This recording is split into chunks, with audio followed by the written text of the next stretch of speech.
Bon, eh bien, bienvenue à tous dans cet atelier structuration de l'offre. Donc, je me présente, donc je m'appelle Sébastien Lévrier. Je suis cofondateur de l'agence de conseil Les Petites Rivières, qui est une agence de conseil en innovation sociale. On accompagne les coopérations entre les entreprises et les structures de l'économie sociale et solidaire.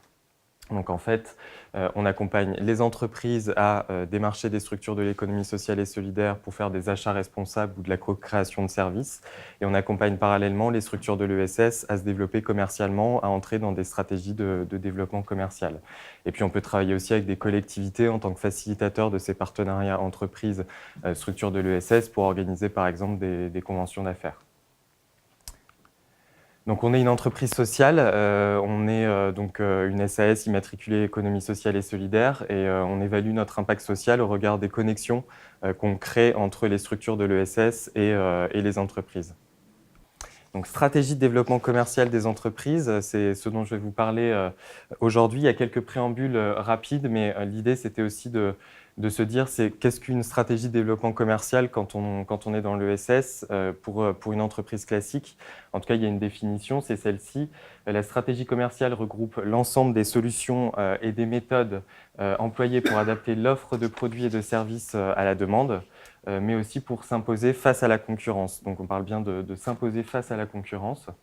La stratégie commerciale d'une entreprise s'articule autour de 4 axes. Il y a une analyse stratégique de l'environnement, il y a la détermination d'objectifs, quels vont être vos objectifs commerciaux, il y a la mise en place d'un marketing mix adapté, on y reviendra, c'est les fameux 4P, peut-être ça vous rappelle des souvenirs de potentiels cours de marketing, et puis le suivi et l'analyse des résultats. Ce qui est important aussi en préambule à dire, c'est qu'on a quand même des spécificités dans l'ESS. C'est que l'idée, ce n'est pas pour une structure, pour une association, de devenir une entreprise 100% marchande, une entreprise classique. L'idée, c'est que la stratégie commerciale doit venir en appui, ou en tout cas en réalisation de votre mission sociale. Comment vous allez pouvoir développer des partenariats avec des entreprises qui vont vous permettre de mieux mettre en œuvre votre mission sociale. Et puis, on parlait de l'analyse de l'environnement, de l'écosystème, de la concurrence. Ce qui est important dans l'ESS, c'est qu'on est dans un cadre aussi quand même un peu plus coopératif que dans le secteur classique. L'idée, c'est de pouvoir se dire avec quel partenaire je vais pouvoir potentiellement, par exemple, répondre à des marchés publics ou privés, essayer de bien s'entourer pour mettre en place une offre de services cohérente qui repose sur vos savoir-faire, mais aussi celui de vos éventuels partenaires pour construire des produits. La clé du succès aussi, parce qu'on voit des structures qui lancent des stratégies de développement commercial qui ne sont pas forcément liées à leur cœur d'activité. Donc, quand on commence à développer une stratégie commerciale, l'idée, c'est vraiment de partir de soi, donc de prendre conscience de ses valeurs, de ses champs d'activité et d'essayer de construire des produits à partir de ces valeurs et de ces champs d'activité. Je pense par exemple à un exemple, La Cloche, qui fait une association qui accompagne les sans-abri et qui fait des activités avec les personnes les plus démunies, a mis en place une offre entreprise de team building et en fait, ils co-animent des événements avec des personnes démunies. Donc, on voit bien qu'ils ont tiré le fil de leur activité pour proposer des activités à des entreprises qui correspondent à leurs valeurs et à leur champ d'activité. Donc, c'est très important, avant d'entrer dans une démarche commerciale, de dire ce que vous voulez faire et vraiment de dire que ça va servir votre impact social. Je ne reviens pas non plus très longuement là-dessus parce qu'il y aura un atelier dédié, mais simplement pour vous dire que les statuts juridiques ne sont pas immuables. Ce n'est pas parce qu'aujourd'hui vous êtes une association que vous ne pouvez pas faire de business. Il y a bien sûr des conditions fiscales qui s'imposent, mais les statuts juridiques peuvent aussi évoluer. C'est-à-dire aujourd'hui vous êtes une association, vous pouvez très bien demain faire évoluer votre statut en coopératif, voire demain créer une filiale SAS qui est avec un actionnariat lié à l'association. Par exemple, on a des exemples d'associations qui fondent des sociétés SASU dont elles sont actionnaires uniques pour faire remonter les dividendes à l'association. Donc, c'est des montages juridiques, mais en gros, quand on est au démarrage, n'hésitez pas à vous servir de l'association pour tester votre activité. Et le moment venu, quand le business sera peut-être un peu plus développé, vous aurez des possibilités de faire évoluer votre modèle économique. Alors, je vais vous proposer, dans le cadre de cette stratégie de développement commercial, 13 étapes pour entrer dans une dynamique et développer des produits et structurer son offre. Parce qu'avant de structurer son offre, ce qui est important à savoir, c'est que le développement commercial, c'est un peu transversal. On va vraiment toucher un peu à toutes les composantes de l'entreprise, le marketing, la communication, avant de pouvoir vraiment fixer des objectifs commerciaux. Donc, le premier élément, c'est de connaître son marché. Évidemment, ça semble du bon sens, mais c'est de se dire sur quel marché vous êtes positionné, comment vous pouvez l'analyser. N'hésitez pas à faire des études de marché, des focus group avec vos partenaires. Vous avez une gouvernance que vous pouvez impliquer. Vous pouvez aussi faire des entretiens avec des potentielles cibles pour un peu mieux cerner ce sur quoi vous êtes positionné. L'idée, c'est vraiment potentiellement de construire au fur et à mesure. Vous avez fait une étude de marché au démarrage. Peut-être que sur le long terme, vous pouvez essayer de maintenir à jour ce qu'on appelle un pestel flash, c'est-à-dire qu'il y a différentes composantes. C'est l'univers légal, politique, économique, socio-culturel, technologique et écologique qui vous permet de vraiment centrer votre marché. Par exemple, le cadre réglementaire peut vraiment vous permettre d'identifier des opportunités. Je pense notamment depuis début 2018, on a les plans de mobilité qui sont devenus obligatoires dans les entreprises de plus de 100 salariés. C'est devenu une composante essentielle pour les structures de l'ESS qui ont par exemple une offre sur les services mobilité. Ça leur permet d'aller détecter des nouvelles entreprises et des nouveaux prospects pour mettre en œuvre ces plans de mobilité. Le deuxième angle d'attaque, c'est la cartographie de l'écosystème, comme on l'a dit. Donc là, on est vraiment sur les opportunités et les menaces extérieures à la structure, ces deux premières étapes. L'idée, c'est de cartographier vos concurrents, comme on l'a dit tout à l'heure, vos partenaires, et les concurrents peuvent devenir des partenaires quand on répond à des marchés, justement pour atteindre, par exemple, une taille critique, et également vos prescripteurs. Les prescripteurs, c'est hyper important dans l'économie sociale et solidaire, puisqu'on peut en avoir de nombreux. Par exemple, nous, en tant qu'agence de conseil en innovation sociale, nos prescripteurs, ça va être les grands cabinets de conseil en développement durable ou les organismes de normes qui font des normes RSE ou achats responsables qui peuvent recommander nos services. Sur la mobilité, par exemple, si vous êtes un atelier de réparation de vélos, ça va être les agences de conseil qui accompagnent les entreprises à faire des plans de mobilité et qui peuvent accompagner vos solutions et les proposer en solution.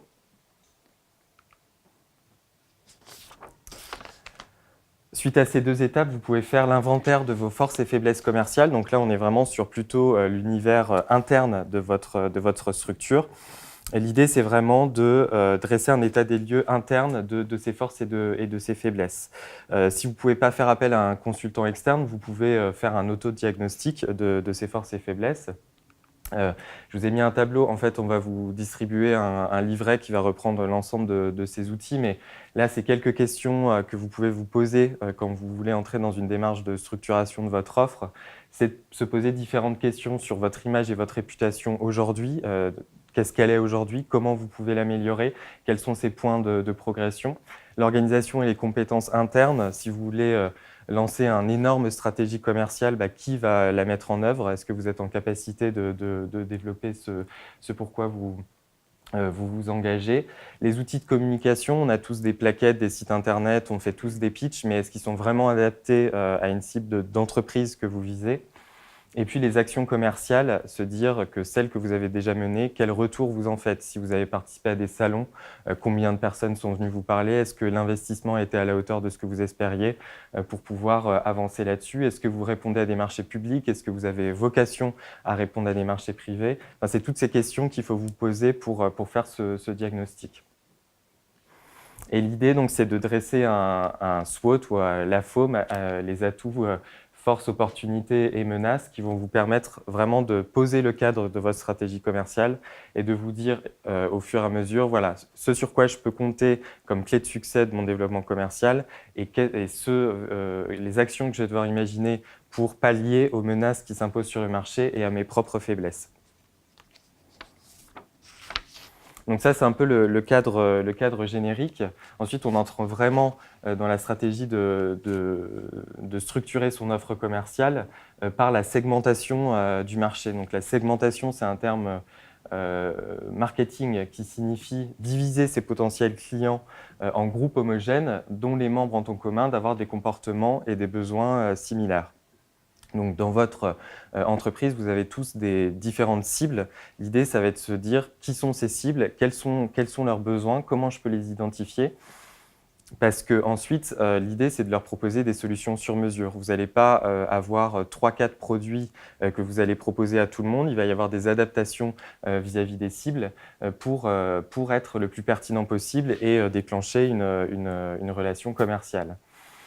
Pour être pertinent, évidemment, vos segments doivent vous être accessibles. L'idée, ce n'est pas d'imaginer des segments dont vous n'entendrez jamais parler ou que vous ne pourrez jamais activer et doivent être mesurables. Combien ça représente de personnes et combien vous pouvez en viser pour votre structure.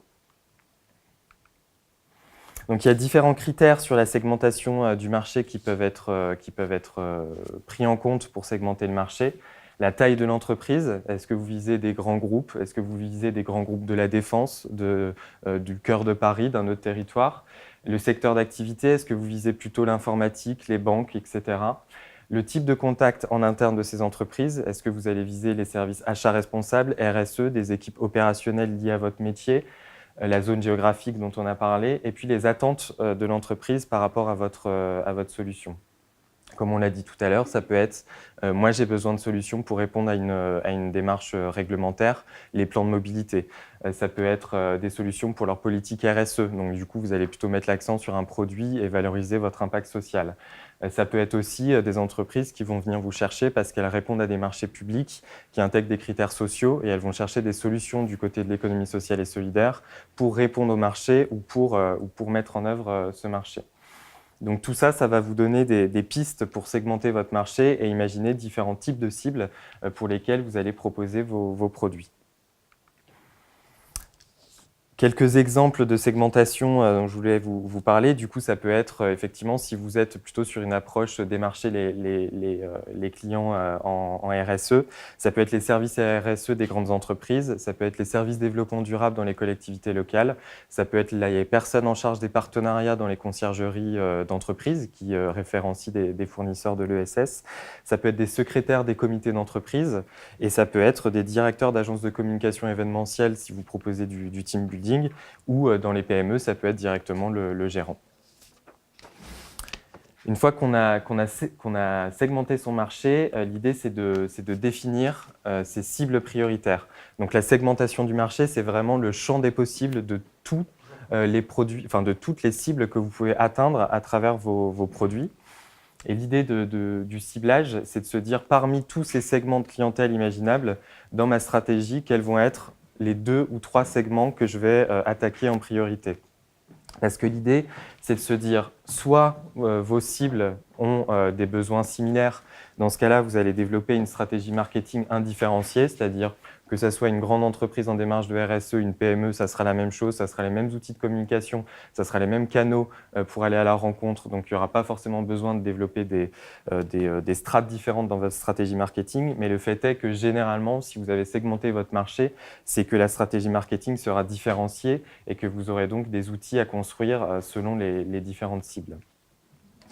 L'idée derrière ça, c'est aussi de se dire qu'on ne peut pas attaquer tous les segments de cible en même temps. C'est-à-dire il faut quand même poser une stratégie. Ça va vous coûter énormément, pas forcément d'argent, mais d'énergie et de temps d'aller à la rencontre de ces cibles. Donc c'est pour ça que la segmentation et le ciblage, c'est essentiel. C'est-à-dire à un moment, vous pouvez vous dire cette année, j'attaque le segment responsable RSE et puis plutôt dans le secteur immobilier et puis plutôt en Île-de-France. Comme ça va vous permettre aussi de fixer des objectifs et de voir un peu si vous les atteignez ou si vous devez attaquer un nouveau segment ou affiner aussi ce segment. L'idée, c'est vraiment de se dire on part sur 2-3 cibles pour voir comment on peut les atteindre au mieux. Il y a une méthodologie assez simple pour cibler, c'est-à-dire déjà, quels sont vos clients actuels et puis les mettre en parallèle avec la segmentation que vous avez fait précédemment. Donc, en quoi les clients actuels correspondent à des segments que vous avez identifiés ou non, ce qui va vous permettre de vérifier si la segmentation et le ciblage est vraiment bien fait. Et puis, l'idée, c'est aussi de se dire quelles sont les cibles les plus accessibles aujourd'hui. Est-ce que vous avez des contacts? Est-ce que dans votre gouvernance, vous avez des personnes qui peuvent vous mettre en relation avec telle ou telle entreprise qui va vous permettre potentiellement de démarcher les contacts au sein de ce segment? Il y a un outil aussi marketing qui est assez simple à utiliser, c'est ce qu'on appelle le ranking, qui sera aussi dans votre livret. Nous, c'est ce qu'on a fait dans notre activité de conseil. On a listé l'ensemble des segments et des cibles qu'on avait identifiées et on les a classés selon 3 critères, c'est-à-dire la rentabilité attendue. C'est sûr que si vous allez voir une entreprise du CAC 40, vous avez sans doute plus de chances qu'il y ait une rentabilité plus forte que si vous allez voir la petite PME du coin en espace rural, par exemple. Bon. Donc, vous notez ça de 0 à 3. Le degré de facilité, est-ce que vous avez déjà une référence qui va pouvoir vous permettre de capitaliser sur ça et d'aller voir d'autres entreprises du secteur? Est-ce que vous avez un ami ou est-ce que vous avez dans votre gouvernance un contact qui va vous permettre d'entrer sur le sujet? Et puis l'image que ça va créer aussi pour votre structure, c'est-à-dire la réputation que ça va pouvoir créer et l'idée que ça va pouvoir aussi minimiser vos efforts pour aller voir d'autres entreprises du même segment d'achat. Donc, vous aurez un total après, ce qui va vous permettre, voilà, donc si on part sur une note de 0 à 3 pour chaque, nous serons donc sur un maximum de 9, si vous suivez bien. Et du coup, l'idée, ça va vous permettre aussi de voir si le bon sens que vous avez quand vous avez segmenté vos cibles, ça correspond un peu à l'outil que vous avez créé et vous dire est-ce que c'est bien cohérent par rapport à ma stratégie. Donc, c'est un outil assez simple, ça peut prendre 5 minutes à faire, mais c'est vraiment aidant pour ensuite entrer dans des objectifs de développement commercial. Alors, une fois qu'on a segmenté, qu'on a ciblé, on passe au positionnement. Ça, le positionnement, on en entend tous parler. On peut parler de positionnement par produit ou de positionnement par marque. Mais le positionnement, c'est l'élément clé de votre politique commerciale. Et l'idée, c'est vraiment que c'est à vous de la définir. Il ne faut pas laisser vos concurrents la définir. Il ne faut pas non plus laisser vos clients la définir. Parce qu'en fait, le positionnement, en gros, c'est dès que la personne va voir votre marque, c'est les quelques premiers mots qui va leur venir à l'esprit pour définir votre marque. Donc, ça peut être les produits que vous proposez, est-ce qu'ils sont bien connus, leur niveau de prix, est-ce que finalement vous êtes une marque pas chère, accessible, haut de gamme? Et ça va être aussi la réputation, est-ce que vous êtes référent dans le sport, est-ce que vos vélos sont de qualité, est-ce que vous êtes le référent de l'écotourisme en Île-de-France. Enfin, c'est vraiment l'image que vous allez dégager. Et en somme, c'est la promesse aussi que vous proposez à votre clientèle. L'idée, c'est de bien la définir en quelques mots-clés parce que ça va ensuite décliner vraiment votre stratégie de fixation des produits que vous allez proposer à ces segments de cible. Je vous ai mis quelques exemples dans l'ESS. L'idée, c'est qu'effectivement, comme je disais tout à l'heure, il y a des spécificités propres dans le développement commercial à l'ESS et il y a des forces que vous pouvez utiliser, c'est-à-dire déjà votre mission sociale et votre impact social. Nous, dans les Petites Rivières, on est en contact régulier avec des responsables RSE qui cherchent des solutions classiques, mais qui ont un impact social. Donc, n'hésitez pas à capitaliser sur ces sujets. Par exemple, j'ai mis l'exemple de Ares, qui communique dans sa promesse et dans son positionnement sur la logistique solidaire. Tous les acteurs qui ont besoin de logistique vont pouvoir aller voir Ares parce qu'ils font le métier de logistique en employant des personnes en situation de handicap.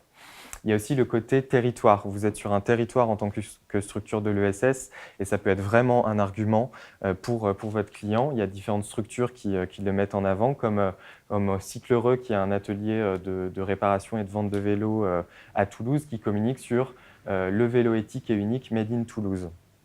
Donc, on voit bien que le territoire devient vraiment un argument commercial et ce qui leur a permis d'aller identifier des entreprises de leur territoire et d'aller leur vendre potentiellement des flottes de vélos labellisés Toulouse, Made in Toulouse, etc. Donc, on sait bien que le Made in France, c'est tendance, que les consommateurs sont davantage prêts à consommer local quand ils comprennent mieux l'origine ou l'impact social de leurs produits et c'est aussi vrai pour un marché d'entreprise. Ensuite, il y a l'angle, la proposition de valeur. Là, l'idée, c'est pas de la définir seule, c'est-à-dire la proposition de valeur, ça va être votre combinaison des produits, de vos services, qui crée de la valeur pour un segment de clientèle en particulier. Pour travailler sur cette question, l'idée, c'est vraiment de se dire, vous avez segmenté votre marché, vous avez vos cibles prioritaires, allez identifier sur les réseaux sociaux 2-3 contacts parmi ces cibles prioritaires pour les interviewer, pas forcément pour vous présenter directement et leur vendre quelque chose, mais plutôt être en écoute active et leur demander leurs besoins sur votre métier. De quoi ils ont besoin, quelles sont les caractéristiques des produits qu'ils recherchent et qu'ils achètent, qu'est-ce qui leur manque aujourd'hui par rapport aux acteurs avec qui ils travaillent. Et l'idée, ça va être ensuite de construire ce qu'on appelle des personas. Donc nous, c'est ce qu'on utilise dans nos accompagnements. Vous faites 2-3 entretiens avec des cibles en réel et vous construisez des personnages fictifs qui reprennent leurs caractéristiques centrales pour ensuite réfléchir à la proposition de valeur que vous allez leur apporter par rapport à leurs attentes et à leurs besoins. Donc on va vraiment être sur mon persona a un profil, il a une identité, il a une personnalité, il a des attentes particulières, il a des problèmes au quotidien à résoudre. Comment moi, en tant que structure de l'ESS sur le secteur qui l'intéresse, je vais pouvoir lui faire une proposition de valeur. Et la proposition de valeur, c'est vraiment le champ des possibles de ce que vous pouvez proposer. D'où l'idée d'organiser ce temps de proposition de valeur en atelier avec des clients, des partenaires, ou en profitant d'ateliers du Move ou d'autres acteurs qui peuvent vous mettre en relation avec d'autres entrepreneurs sociaux. Il faut vraiment être dans une approche un peu collective pour faire émerger l'ensemble des besoins auxquels vous pouvez répondre. Il y a un outil assez simple, c'est la proposition de valeur, le canevas de la proposition de valeur que vous pouvez trouver sur Internet et dans un ouvrage dédié, qui reprend ce qu'on vient de dire, c'est-à-dire comment je formalise un persona avec des besoins et une cible, etc. Et comment je définis les solutions que je propose et comment moi, en tant que structure, je relève les problèmes qu'il rencontre et quelles solutions je lui propose. Là, c'est un exemple aussi de persona qu'on a pu construire en atelier pour faire réfléchir justement des associations qui cherchaient à se développer auprès d'entreprises, auprès d'un segment d'achat, d'un segment de clientèle en particulier. Donc n'hésitez pas vraiment pour cette phase à vous entourer de vos partenaires et réfléchir parce que c'est souvent assez riche. Ça peut faire ressortir des nouveaux produits, des nouveaux projets auxquels vous n'aviez pas forcément pensé. Et l'idée, c'est vraiment de ne pas se censurer à cette phase de l'accompagnement. Ensuite, on arrive à l'idée de structurer son offre. Donc là, on est vraiment dans le cœur du sujet, c'est-à-dire on a fait l'ensemble des champs des possibles, des produits qu'on pouvait imaginer. On a tout ce qu'on peut faire. L'idée, c'est pas de se lancer à fond sur toutes les propositions de valeur qu'on a pu créer, parce que même chose, vous allez potentiellement vous perdre. Et l'idée, c'est vraiment de rester centré sur quelques produits phares. Je pense que on est ici en tant que petite structure avec des petites équipes. On n'a pas forcément 50 commerciaux avec nous pour nous aider à vendre différents produits. Donc, l'idée, c'est vraiment regarder par rapport au diagnostic que vous avez posé en amont sur quoi vous pouvez compter en termes de budget, de ressources, de personnes pour voir quels produits vous allez pouvoir vendre et ce sur quoi il y a vraiment le plus d'impact à attendre en termes de développement de chiffre d'affaires.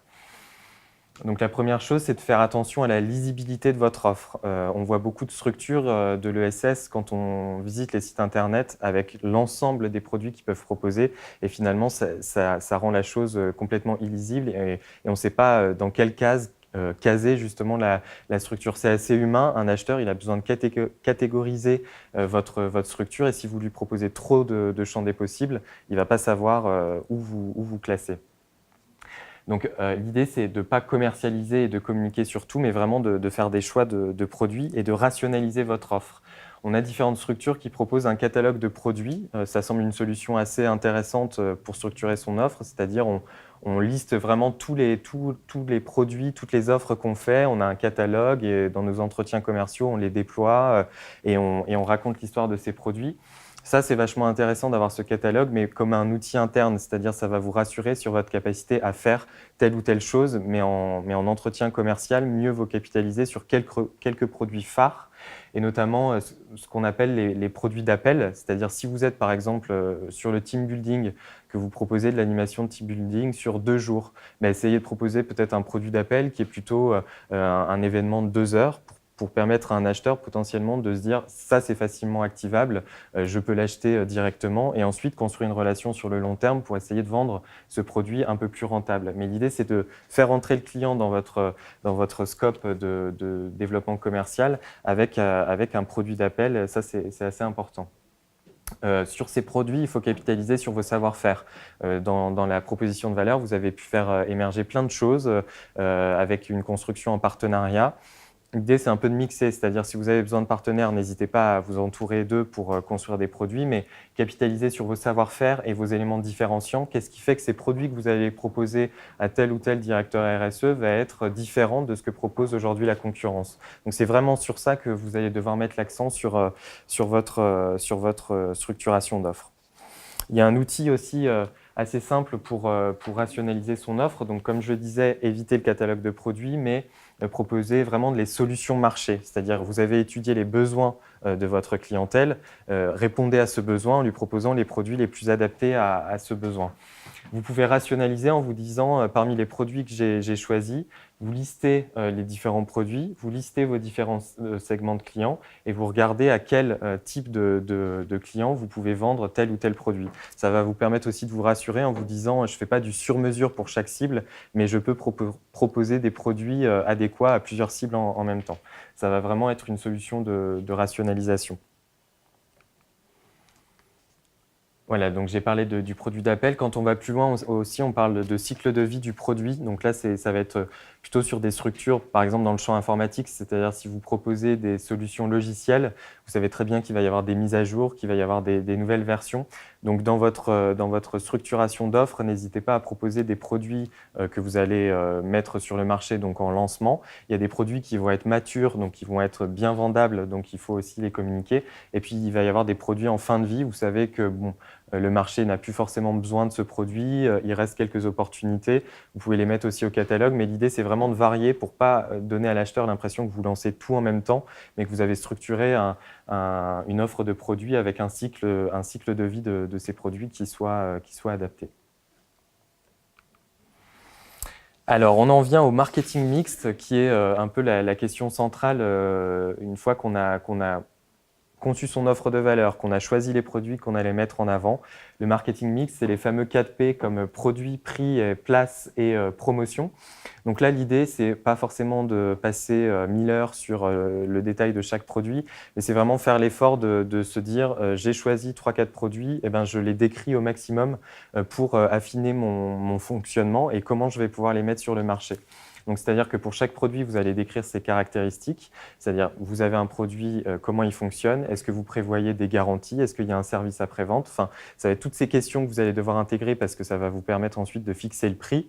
Et justement, sur le prix, est-ce que vous prévoyez des promotions, quel prix de vente vous prévoyez? Sur la promotion, quels outils de communication vous allez mettre en place pour vendre ce produit? Et sur la distribution, quels vont être vos points de vente et le périmètre géographique de la vente de ce produit? Donc l'idée, c'est pour chaque produit de faire une petite fiche qui va vous permettre de récapituler ces points clés.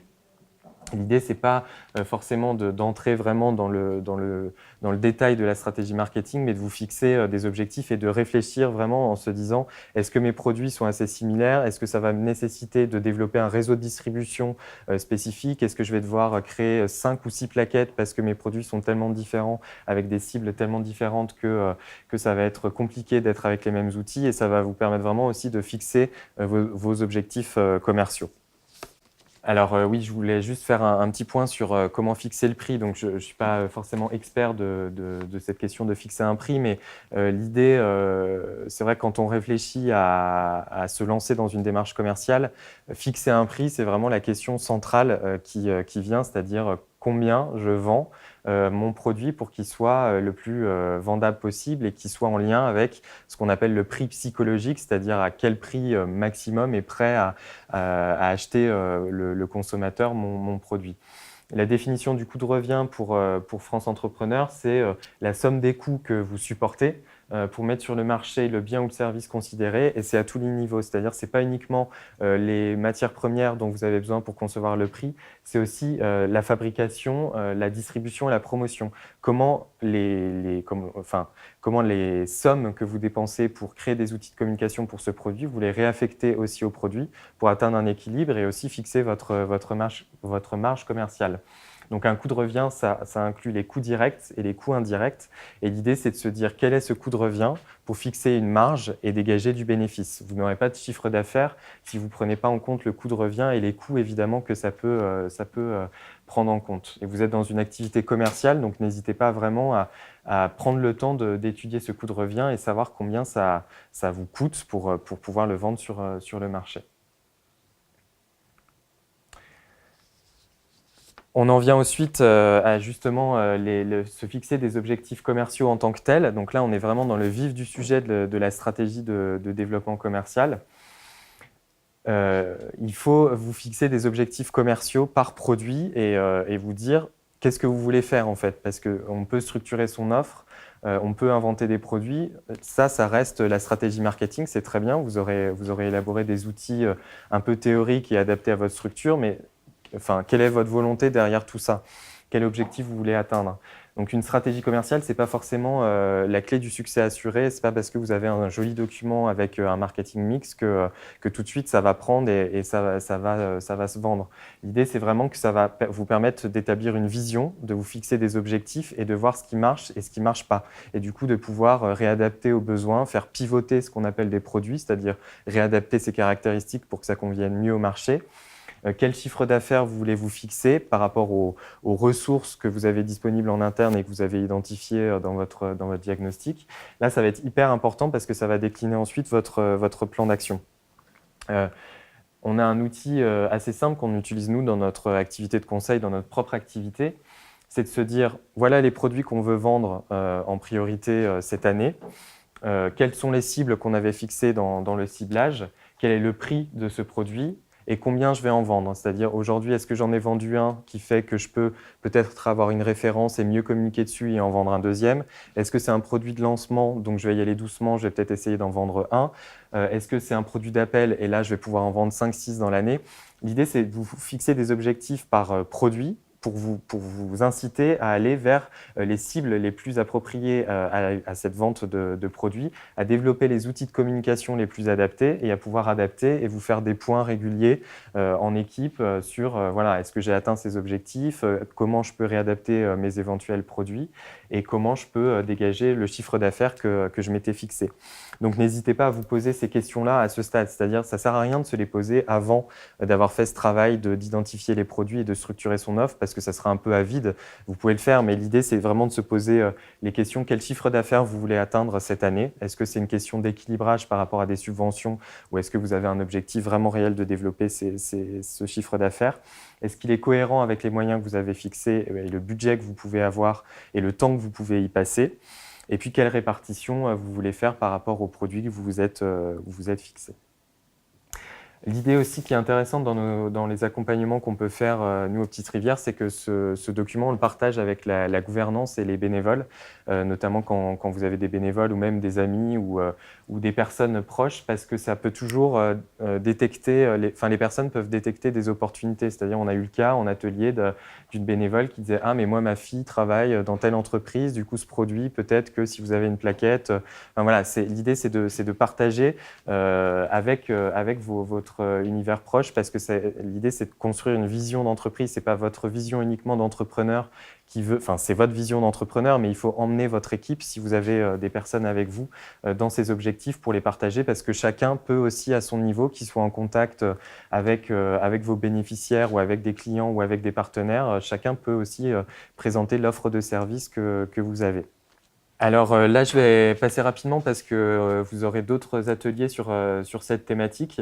Mais une fois qu'on a fixé ces objectifs commerciaux, l'idée, c'est d'adapter ces outils de communication.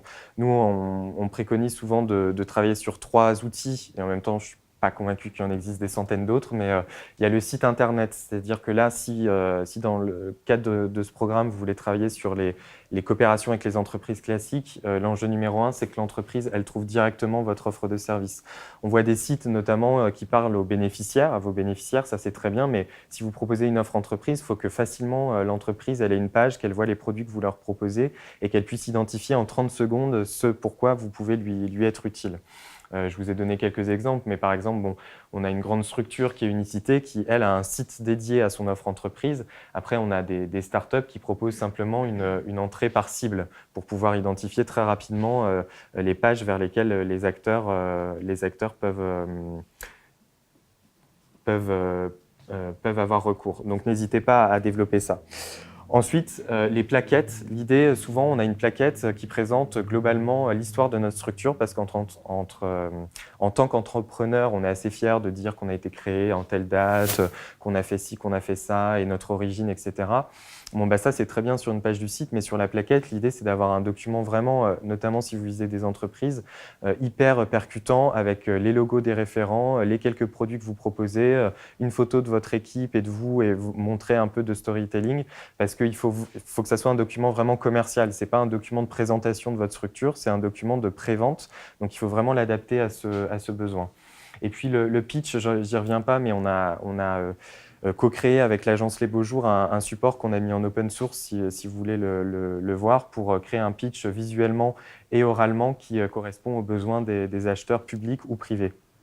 L'idée aussi du pitch, c'est vraiment de centrer sur un chiffre clé sur votre secteur d'activité qui montre que vous êtes expert de ce sujet-là et ensuite donner un ou deux éléments de votre offre de service pour créer un contact. L'idée, le pitch, ce n'est pas un outil de prévente, c'est donner un peu de contenu et créer la curiosité pour que la personne aille vous voir derrière. Donc, on vous donnera les références aussi de ce kit sur le pitch. Et ensuite, donc là, c'est le cœur de la stratégie commerciale, c'est le plan d'action commercial. Vous avez fixé vos objectifs, on s'en souvient, quel chiffre d'affaires vous voulez mettre en place, quel type de produit vous voulez vendre. Et bien, le plan d'action commercial, ça va être un peu justement la traduction opérationnelle de ces objectifs commerciaux. Comment vous allez atteindre les objectifs commerciaux, comment vous allez vendre tel ou tel produit par rapport à tel ou tel autre que vous êtes fixé, et quelles initiatives vous allez mettre en place pour vous rapprocher des cibles que vous avez fixées, les entreprises en démarche de RSE, les PME, les conciergeries solidaires. Un plan d'action commercial, un PAC dans le jargon, peut contenir des actions variées. Ça peut porter sur la clientèle. Est-ce que vous voulez conquérir une clientèle? Est-ce que vous voulez fidéliser une clientèle? Est-ce que vous voulez faire des actions de reconquête? Quels produits vous allez mettre en valeur? Quels outils de professionnalisation vous allez mettre en place, c'est-à-dire le plan d'action commercial, ce n'est pas uniquement dire je vais faire un article sur les réseaux sociaux et je vais participer à un salon. C'est aussi vous en tant qu'entrepreneur et en tant qu'incarnateur, ce n'est pas le mot, mais de la stratégie commerciale de votre structure. Est-ce que vous allez créer des outils? Est-ce que vous allez mettre en place un CRM? Est-ce que vous allez vous former pour être présent sur les réseaux sociaux? Un plan d'action commercial, c'est toutes ces questions. L'idée, c'est d'être on parle de SMART, c'est-à-dire il faut des objectifs spécifiques, mesurables, accessibles, réalistes et temporels. L'idée, c'est pas de se dire on va faire 50 salons, on va créer un site internet, ça va être trop bien avec une place de marché, si vous n'avez pas forcément les compétences ou si à court terme, vous savez que vous ne pourrez pas avoir le budget pour faire ça. L'idée, c'est vraiment d'avoir des objectifs facilement atteignables pour vraiment remplir ce plan d'action commercial et voir l'impact que ça a sur vos objectifs commerciaux. Donc simplement, nous, ce qu'on conseille dans les accompagnements de suggestions d'actions commerciales, c'est par exemple effectivement de participer à un salon où vous allez pouvoir rencontrer des entreprises, par exemple en démarche de RSE ou des PME, il y en a pas mal à Paris, et éventuellement étudier la mutualisation des coûts entre structures si le prix d'entrée est un peu cher. On peut imaginer que des structures d'un même secteur d'activité ou d'un même territoire mutualisent les coûts d'un salon. Pour la prospection, il y a pas mal de sites. Si vous êtes sur les réseaux sociaux, on va vous solliciter pour dire je peux vous donner des fichiers, je peux faire la prospection pour vous. Enfin, pourquoi pas, mais vous pouvez déjà vous-même utiliser les réseaux sociaux parce qu'il y a quand même des tonnes de professionnels sur LinkedIn, des tonnes de responsables RSE, mobilité, tourisme, enfin tout ce que vous voulez. Donc, Essayez déjà de prendre quelques contacts sur les réseaux sociaux, pardon. N'hésitez pas à solliciter des entretiens pour affiner les étapes de diagnostic et puis ensuite allez les voir pour leur proposer votre offre. Et puis un élément clé aujourd'hui, c'est le content marketing. C'est comment vous apparaissez en tant qu'expert de votre sujet et comment on inverse la relation. C'est-à-dire, ce n'est pas vous qui allez vers vos clients, c'est vos clients qui viennent vers vous, dans l'idéal évidemment. Mais l'idée, c'est de faire des articles peut-être de contenu sur votre secteur, le tourisme, la mobilité, montrer des chiffres clés, montrer des études pour que les personnes vous perçoivent en tant qu'expert de votre sujet. L'idée, c'est que ça va vous permettre de remonter sur les réseaux sociaux et ça va vous permettre aussi, pas forcément de déclencher du business tout de suite, mais les personnes vous auront en tête quand il y aura des opportunités commerciales. Nous, c'est vraiment comme ça que ça s'est passé. On propose des contenus sur les coopérations entre les entreprises et les structures de l'économie sociale et solidaire. Et aujourd'hui, on a 2 ans d'existence. Aujourd'hui, il y a des grandes entreprises qui font appel à nous parce qu'elles nous ont trouvés sur Internet en tapant comment trouver des structures ESS, partenariats RSE, etc. Donc l'idée, c'est vraiment d'essayer de nourrir une stratégie de contenu qui vous impose en tant qu'expert de votre sujet. Ça prend du temps, mais généralement, à long terme, c'est vraiment assez intéressant pour cette stratégie-là. J'ai passé la slide, mais vous l'aurez aussi dans votre livret. C'est un exemple de structuration proposée par une CCI de votre plan d'action commerciale avec voilà, les objectifs, qui s'occupe de quoi, le budget, la date de réalisation et les éventuelles adaptations par rapport à la réalité. Et puis pour terminer, c'est la question des entretiens commerciaux efficaces. On a beaucoup de structures parce qu'en fait, comme on organise des conventions d'affaires, on a aussi une communauté de partenaires de structures de l'ESS qui viennent nous présenter leur offre de services et qu'on référence dans notre base de données pour les conseiller aux entreprises. Et on a beaucoup de structures, on se rend compte, qui ne sont pas du tout en écoute active en fait, avec leurs clients. C'est-à-dire, il y a la passion d'être porteur de projet, d'être entrepreneur social, d'être sur un secteur, mais en fait, l'acheteur, quand il vous reçoit, il a besoin d'exprimer son besoin. Et parfois, ça peut nous arriver, tellement on est passionné, tellement on a envie de raconter notre histoire, de dérouler pendant 35 minutes notre histoire, et finalement, on n'est pas en écoute active. L'acheteur vous a déjà catégorisé parce que vous leur avez déjà proposé tous vos produits, toutes vos références, etc. L'idée, c'est vraiment essayer autant que possible d'être en écoute active, c'est-à-dire de vous présenter et de poser des questions un maximum sur le besoin de l'entreprise pour ensuite articuler votre présentation. Vous n'êtes pas obligé de venir avec un PowerPoint directement. Nous, on faisait ça au début, on avait notre plaquette, on venait présenter les différents éléments qui nous constituaient. Mais en fait, le plus utile, c'est généralement quand on ferme l'ordinateur, qu'on prend juste un stylo et un crayon et qu'on écoute la personne sur son besoin. Et dans un second temps, on lui transmet notre plaquette et une proposition commerciale. Ne soyez pas trop sur votre histoire et écoutez plutôt l'histoire de votre acheteur. Il y a une méthodologie assez simple, c'est l'outil Soncas pour s'adapter à la personnalité de votre acheteur et éventuellement traiter les objections. On n'y revient pas beaucoup, mais c'est-à-dire que vous avez des profils plutôt sécurité, orgueil, nouveauté, confort, argent et sympathie. C'est les 6 profils types des personnalités des acheteurs. Il faut s'adapter à eux, c'est-à-dire que dans l'économie sociale et solidaire, on aura plutôt tendance à avoir le profil sympathie, c'est-à-dire l'acheteur qui dira « c'est super ce que vous faites, j'adore, trop bien l'impact social, trop bien l'ESS ». Mais en fait, ça sera le plus difficile à atteindre parce qu'il adore ce que vous faites, mais en termes commerciaux, ça ne sera pas forcément le plus simple à développer du business avec lui. Le profil nouveauté, lui, ça va être « waouh, l'innovation sociale, c'est super ». Donc, ne pas hésiter à donner des arguments qui font que vous allez lui proposer un produit sur mesure. Même si ce n'est pas forcément du sur mesure, mais ça va être les arguments clés que vous allez devoir mettre en place. Et puis l'orgueil, c'est aussi très difficile à atteindre comme clientèle parce que c'est des personnes qui vous reçoivent parce que généralement, elles ont engagé une politique d'achat responsable dans leur entreprise et elles sont fières et elles sont les référents développement durable de leur structure, donc elles font déjà tout finalement et elles n'ont pas forcément besoin de vous, mais elles vous reçoivent pour vous le dire. Donc, il faut faire attention aussi à différents profils, c'est-à-dire parfois, on sort d'un rendez-vous, on a l'impression que c'est super, on va pouvoir vendre différents produits. Et en fait, selon le profil de la personne, ça va être plus ou moins long. Voilà, donc je vous ai présenté les 13 étapes. C'était pas forcément anglais uniquement sur la structuration de l'offre commerciale, mais l'idée vraiment à retenir, c'est quand on entre dans une stratégie de développement commercial, c'est qu'il y a à la fois du marketing, il y a à la fois de la communication et il y a de la structuration d'objectifs commerciaux. Vous avez donc le livret qui pourra vous être diffusé avec l'ensemble des outils qui sont présentés. Merci du coup de votre attention et du coup je reste à votre écoute si vous avez des questions. Et comme je disais en introduction, donc nous, on est par exemple prestataire du dispositif local d'accompagnement pour accompagner des structures de l'ESS dans la structuration justement de leur offre et le rapprochement des entreprises. Donc n'hésitez pas à nous solliciter au besoin.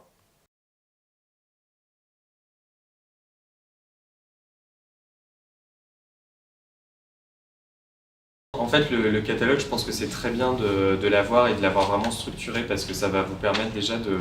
Je trouve que ça capacite vraiment, enfin, c'est-à-dire on pose les éléments, donc du coup on se dit waouh, en fait on sait faire tout ça. Donc ça c'est vraiment bien. Nous, on a aussi notre catalogue, on a inscrit, par exemple, on anime des événements pour la semaine du développement durable. On a à la fois l'événement d'1 heure, de 2 heures, de 3 heures, la journée, les 2 jours, enfin on a tout ça. Mais quand on va voir l'entreprise, on lui propose des événements de sensibilisation à l'innovation sociale qui peuvent prendre la forme de conférences ou de petits déjeuners et ensuite on affine avec le client. La problématique avec le catalogue, c'est que ça enferme votre offre dans quelque chose et l'acheteur a l'impression qu'il va falloir rentrer dedans. Ça peut être trop précis. Après, il y a des acheteurs qui demandent quelque chose de très précis, donc c'est intéressant de l'avoir sur soi ou de le mettre sur le site internet. Ça peut être bien parce qu'en plus, il va y avoir tous les mots-clés qui vont potentiellement vous permettre de remonter. Mais l'idée, plutôt quand on structure des outils de communication ou qu'on va en rendez-vous, c'est de l'avoir sur vous, mais plutôt présenter vraiment une offre avec 3-4 produits phares dans lesquels s'imbriquent les différents produits que vous avez dans votre catalogue. Mais en fait, c'est des options de produits que vous pouvez faire. Voilà, je pense qu'il faut rester assez généraliste et ensuite donner 1 ou 2 exemples, mais ne pas forcément proposer tout le champ des possibles sur le site. Après, ça dépend de votre cible aussi. Si c'est des particuliers, c'est un marché un peu différent, donc c'est intéressant d'avoir différents angles d'entrée. Mais pour les entreprises, notamment, je pense que votre marché, ça va être le team building notamment. L'idée, ça va être vraiment de pouvoir centrer effectivement sur peut-être 2 ou 3 formats différents dans lesquels vous pouvez dire que vous êtes adaptable et que vous avez telle référence, mais de rester vraiment, oui, avec peu de produits, mais vraiment avec différentes options peut-être. Bah, déjà, pour répondre à cette question, ce qui peut être aussi intéressant, je ne sais pas si vous l'avez fait, mais dans le cadre des accompagnements qu'on fait, on propose notamment d'organiser des enquêtes de satisfaction en ligne pour définir, enfin, pour voir quelles valeurs ressortent chez votre clientèle, quelles sont vos valeurs à vous que vous avez identifiées, et est-ce qu'elles correspondent à la hiérarchisation que font vos clients des valeurs qui vous gouvernent. Après, justement, ce que je disais sur la proposition de valeur, c'est qu'on peut l'appliquer par produit, évidemment, parce que chaque produit a sa spécificité par rapport à son coût, par rapport aux caractéristiques que vous leur donnez, mais il y a aussi une proposition de valeur de votre structure, c'est-à-dire quel est votre champ d'expertise. Par exemple, on a accompagné une coopérative de vélo qui faisait plein de choses, une vélo-école, qui faisait des prestations dans les entreprises, qui vendait des flottes de vélos, qui faisait de la réparation. Donc c'était différents champs d'activité différents et différents métiers aussi différents parce qu'il y avait de l'événementiel, de la formation et de la mécanique vélo. Et ce qu'on a identifié en promesse, c'était que finalement ils étaient l'expert du vélo en entreprise. C'était un peu la promesse assez simple en quelques mots qu'on a fixée pour ensuite décliner différents produits. La particularité, c'est que dès le démarrage, on s'était interrogé en fait en se disant, nous, ce qu'on veut faire, c'est vraiment faire entrer l'économie sociale et solidaire dans les entreprises. On s'était dit, pour ça, il y a différents moyens, c'est-à-dire est-ce qu'on va aller chercher la subvention auprès de collectivités pour faire des événements sur les territoires ou est-ce qu'on va vendre des missions de conseil. Donc très vite, on s'est dit qu'on avait envie plutôt d'être un équivalent conseil. Donc on a fait le choix de se créer en SAS, entreprise de l'ESS. Après, l'équilibre à trouver, c'est plutôt sur la maturité du marché, c'est-à-dire nous, on veut accompagner les entreprises dans leur stratégie d'innovation sociale et de rapprochement avec l'économie sociale et solidaire. Et on s'est lancé au démarrage sur, en fait, on va vendre, comme les cabinets de conseil en RSE, des stratégies, puis on va aller voir les entreprises sur ce sujet-là. On s'est rendu compte que quand je parlais de faire pivoter les produits, notre produit phare qui était cette vente de stratégie d'innovation sociale par rapport à la maturité du marché, c'était pas du tout pas cohérent, mais c'était pas du tout prêt, quoi. Le marché n'était pas mature à accueillir ce type de stratégie. Donc c'est comme ça qu'on a lancé le Club Innovation Sociale notamment, qui est plutôt un produit d'appel en disant aujourd'hui vous n'êtes pas prêt à acheter une stratégie d'innovation sociale, par contre pour un faible montant avec une programmation annuelle qui va vous permettre de commencer à découvrir des structures de l'ESS, là on peut vendre ce produit-là. Donc déjà on a adapté ça. Et puis après on est sur sur deux marchés, c'est-à-dire un peu plus lucratif le conseil auprès des entreprises et un peu moins lucratif le conseil auprès des structures de l'ESS sur leur développement commercial. Aujourd'hui, on est en fait à un équilibre entre les deux, c'est-à-dire que vendre des missions de conseil et de prestations auprès des entreprises en démarche de RSE nous permet de pratiquer des prix inférieurs en termes de coût jour, puisque dans le conseil, on est sur un coût jour.